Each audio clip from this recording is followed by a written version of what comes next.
Hey there, sophomores. So you're watching this because I'm not there today, and I want to make sure you got an example on some sex-linked traits before you got off to your scavenger hunt. And I want to go on ahead and give you some instructions so you kind of know what to expect this week and why I'm gone. So I'm not here today because my children ended up playing with some other children whose parents tested positive for COVID. Since I'm vaccinated, I don't have to quarantine, but my kids still do. So I'm splitting the days with my wife on who gets to watch the kids 50-50. So I'm going to be gone basically Wednesday and Thursday of this week, but I will be back Friday. So anyways, the first 20 minutes of today is just you watching this video and then going through and completing either your monster cross or your celebrity cross from last week. Anything you need for that is up at the front counter. Everything from the colored pencils and markers to extra copies of each of the different crosses, as well as that extra page that I forgot to print off for the celebrity cross. It's all up there, as well as paper to draw on and all of that. So go ahead, spend 20 minutes working on that, get it done. If you're already done with that assignment and you've turned it in, go on ahead and work on the polyploidy reading assignment. That polyploidy reading assignment is only 3 textbook pages. That's it. It's a very short one, and I think there's only 10 or 12 questions for you to answer about it. There's a couple of extra questions on there that are review from last week, and I'm doing that because some of it comes up in today's scavenger hunt. So I wanted to kind of remind you of some of those concepts before we got started. Okay. At the end of the 20 minutes, you're going to move on to the scavenger hunt. I have the instructions up here for you, but I don't have any handouts or anything for you. This is just instructions. So after you've read this, you can just hit turn in. Okay. All right. So the scavenger hunt is going to send you all over the building, basement, all the hallways, including the band hallway. So you're looking all over for 12 total stations. You're going to get that 12 by doing 3 of each type of station. So there's 4 total types of different stations. That would be sex-linked traits, multiple alleles, codominance, and incomplete dominance. If you do 3 of each, that's a total of 12. Okay, so you got to get 3 of each. I keep saying that.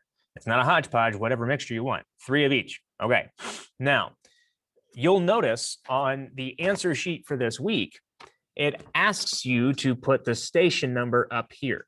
That's very, very important because if you don't do that, I will not be able to give you points because I won't know what you did and I won't be able to recognize your answers. Okay, so put the station number up at the top. Now, you're going to notice there's 4 stations per page and it's front and back, 2 pieces of paper. So that's 16, but I told you only had to do 12. If you do that back page, the last one, and do the extra 4, it's an extra test point a piece. And that weighs pretty heavily because remember, 70% of your grade is tests and quizzes and project points. So 4 extra credit points of that will do you some good. Okay. So if you want to do 16, you get 4 extra credit points. You only have to do 12. Okay. Now, one of the more difficult ones you're going to have to do today has to do with sex-linked traits. So I'm going to work this one through with you so you have an example of what to do. So let me squeeze this box with my face in it a little bit smaller so we have some more space.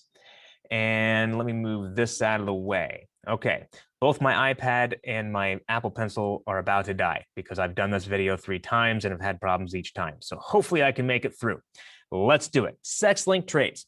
Remember with sex-linked traits that the mother is the one who is carrying the allele because X chromosomes have more information on them and Y chromosomes are missing information that the X chromosome has. So in this instance, the Y chromosome acts as a recessive allele. It's not there. So whatever the mom gave the male offspring, that's what they get. Okay, and there goes the lights. Man, I just can't get this video without any problems. Whatever, it happens. So let's go ahead and read this. Hemophilia is a sex-linked recessive trait. So you have to have recessive for it to pop up. Remember that. Okay, cross a hemophiliac mother, so she's recessive, with a father who does not have hemophilia. Okay, so dad doesn't have it. So that tells us straight up what his genotype is. that means his mother gave him the dominant gene, which coded for no hemophilia. So he is X big H Y. Okay, that is his phenotype. Or sorry, that is his genotype. His phenotype is no hemophilia. Mom, the only way she can be a hemophiliac is if she has two recessive alleles. So she has XHXH. The reason we're using X and Y is because it's a sex-linked trait. And these are your sex chromosomes. Okay, so this is all the information we need to move on to actually filling this out. So we hit done on that one, squeeze this up. All right, so this is up here. It's asking you for the dominant allele. Well, the dominant allele is capital H, and the dominant phenotype is no hemophilia. Okay, the recessive is little h, and that codes for the phenotype, which is hemophilia. Now, the mom's genotype, we already said, was big X, little h, big X, little h, because she actually has the trait, right, of hemophilia, and it's recessive. So we say hemophilia for her. That is her genotype or her phenotype. Dad is X big H Y, because he's a guy, so he's XY, and then he has his mom's dominant gene for no hemophilia. And because the Y acts as a recessive all the time, it equals no hemophilia. Okay, so now we got to figure out what the kids look like. So we can go ahead and put dad on top. X big H, Y, mom is X little h, X little h. Okay, there's that little h. Let's go ahead and cross them. So dad is this, mom is that, mom is this, dad is that, dad big H, little h, and this and that. Okay, so this is the resulting offspring from the cross between the two. You can see we end up with 2 boys and 2 girls.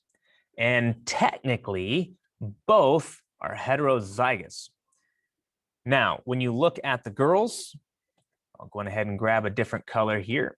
So when you look at the girls, they are dominant recessive. So they're going to have the dominant characteristic, which is no hemophilia. So for the offspring genotype ratio, there's 2 here that have no hemophilia. And then when you look at the boys, well, here's that recessive allele that codes for hemophilia. So since there's no competing gene, both boys end up with hemophilia. So for that ratio, it's 2 for every 2 or 1 for every 1. It's a 1-to-1 ratio. Same thing for the phenotype ratio. So even though, I mean, you've got 2 different phenotypes and 2 different genotypes, so it's 1-to-1. X, H, X, little h, X, big H, X, little h. So those 2 are 1 genotype. And X, little h, Y, well, that's the other genotype. And those both code for 2 separate phenotypes. So for every one of the phenotypes, we have the other phenotype. It's a 1-to-1 ratio. That was poorly explained. I apologize. All right, and then the percent chance that the child will blank, okay? Well, it's a 50% chance that it's hemophilia, and it's a 50% chance that it's not hemophilia. And then the probability is 1 out of 2 that you'll get blank, right? So this is how you go through and knock out these stations for your scavenger hunt here. And this is kind of how you do the sex-linked traits. You got to make sure you're attaching the alleles to each of the X or Y chromosomes. So hopefully that was helpful. If it wasn't, well, then you are definitely out of luck because I'm not there today. No.